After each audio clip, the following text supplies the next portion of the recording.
The 500 Smith & Wesson Magnum is extreme, but with Barry's plated bullets, your hand loading costs don't have to be. Yevgeny here from UltimateReloader.com. I'm back with Guy Miner. Thank you for joining us, Guy. You bet. Big guns, big bullets.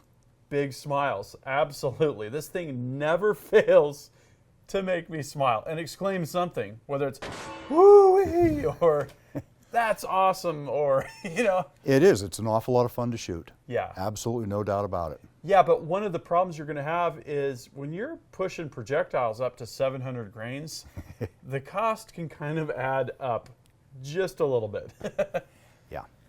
And that's where plated bullets come in. And we've done a lot with Barry's plated bullets. I've done subsonic 7.62 by 39 with the 220s. I've done subsonic 300 blackout with the 220s. We've done Spire Point 7.62 by 39, 9mm, 45 ACP, 30-30. 30-30 recently. Yep. And this is only the second time that you've run a progressive press. The first was with 30-30, right? Yep. That was also Barry's, Yep. I believe. And then now with the 500 Smith & Wesson Magnum. So we'll get to that in just a moment. Let's talk about these bullets. I think the 350 grain is kind of a great all-arounder when you just want to shoot some targets, you know? Yeah, and Hornady makes a real good factory load 350 grain with a big jacketed hollow point. Mm-hmm.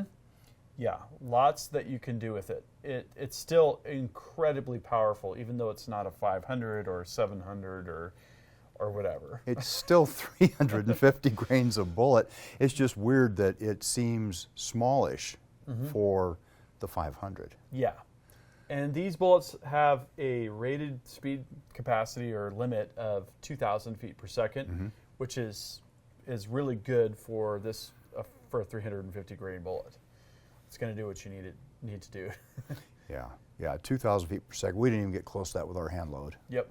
So we stayed well under that. Yep. And they also feature a cannular. These little indentations that give you a place to crimp your case mouth. And with a heavy recoiling Magnum like a 500, that's definitely a good idea. Heavy roll crimp on there. Yep. And I noticed the dies are sizing it down real nicely too. Yep. You can see the bulge there where the bullet is, and then got that nice roll crimp in there. Yeah. Very necessary on this cartridge. It's a progressive is a great way to crank out, ammunition in volume really quickly. So let's talk about the setup. So this is the RCBS Pro Checker 5. There's also a Pro Checker 7, which is a 7-station. You're going to want to check out the Progressive Press Shootout that I just published because I feature both of those presses there.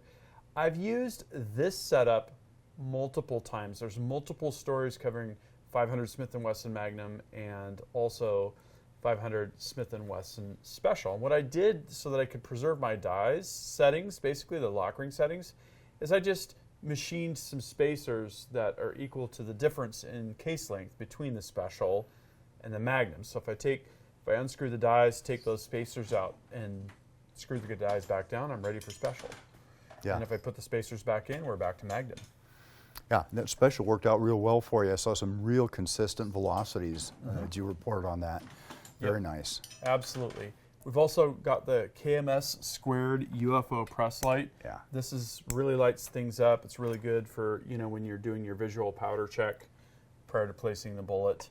And then we've also got the inline fabrication ultra mount with quick change. We've got the heavy duty side bin bracket here as well, which is a really good upgrade. So normally we have this bullet bracket sitting right here. We've got cases, we've got bullets. Actually, this is a completed cartridge bin.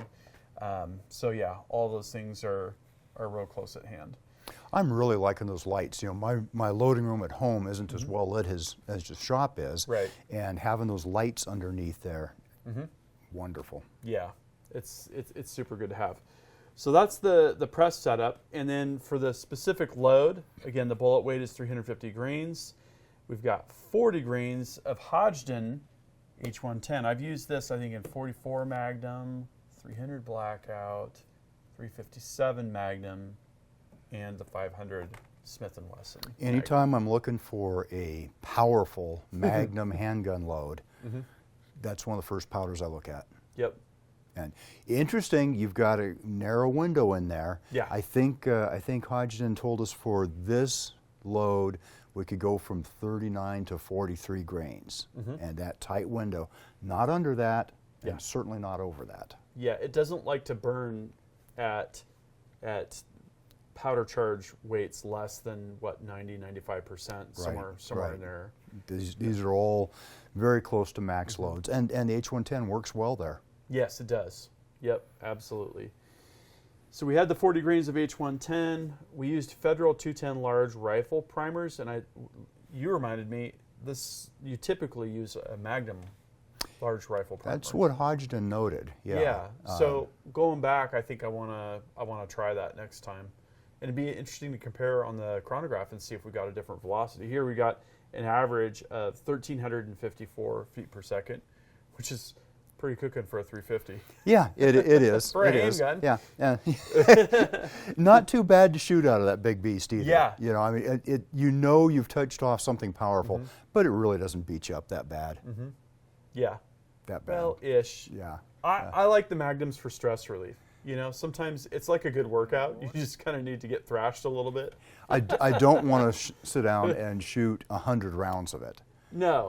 5, 10, Yeah. maybe 20. Yeah. The 500 is a great gun to bring out when your buddy is over and they're, oh, have you shot a 50 cal handgun? No, I got to try that. Of course you do. Yeah. So just for fun, we set up some ballistics gel. This is not an expanding bullet or anything like that. And why don't you tell the story of the ballistics gel? Well, I have to confess, I made a mistake.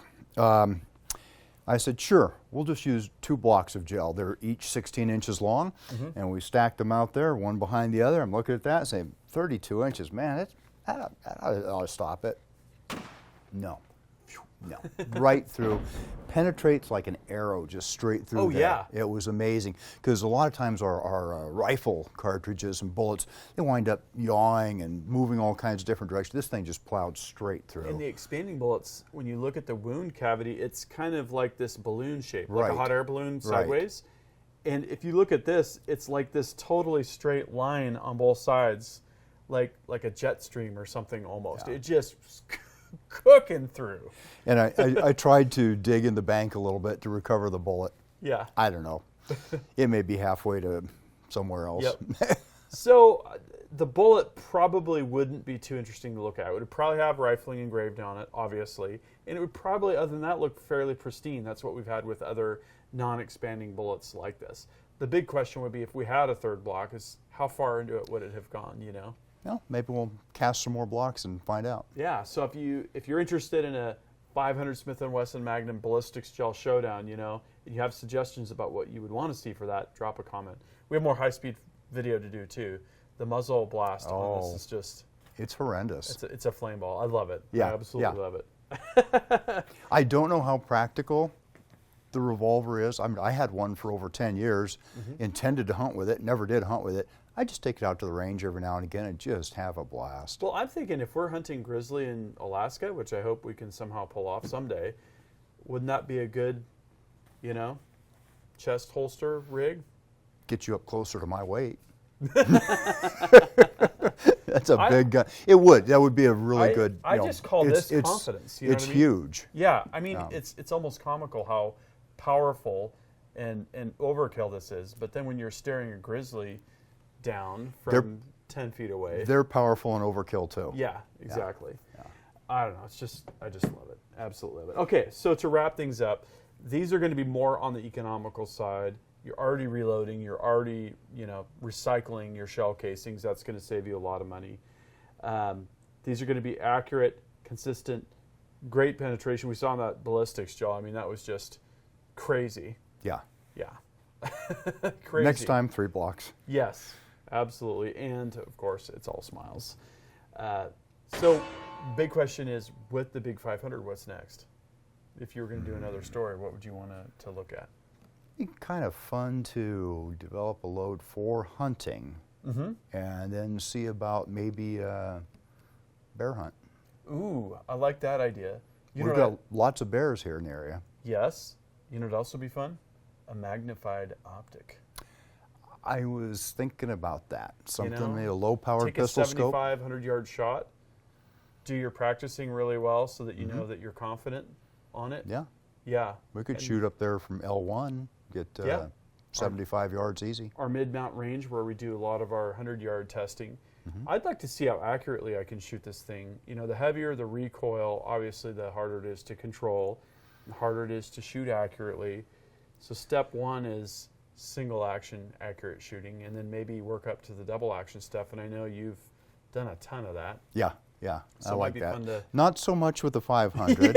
I've done some with the 500. It's Yeah. an experience. Yeah, you only get so rapid fire because you got to reel it back in. Yep. You know, it's up here and you got to bring it back down Yep. on target again. I think there's a lot of fun stuff that we could shoot with this too. Like, what about a running lawnmower?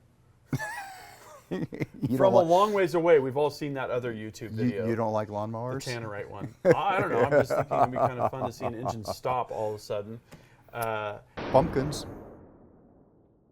Pumpkins. We already did the cinder blocks. That high-speed footage was pretty cool. That was with 700 grain bullets. Maybe we haven't done any pine board tests. That'd be another cool thing to see on the high-speed camera with all of the wood particles flying It'd everywhere. be fun. Yeah. Yeah.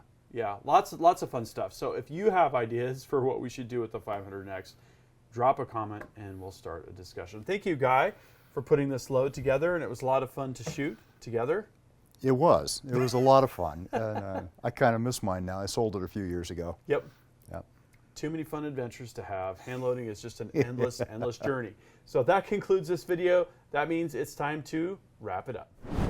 I hope you liked this video. If you did, please give it a big thumbs up. Also, make your voice heard. If you have something to say, please drop a comment. Make sure you're subscribed with notifications because you're not going to want to miss the awesome content that is coming up. And finally, flex your reloading pride. You could look great in one of these t-shirts. We've got multiple designs at the Ultimate Reloader store. I'll see you later because I'm off to go shooting.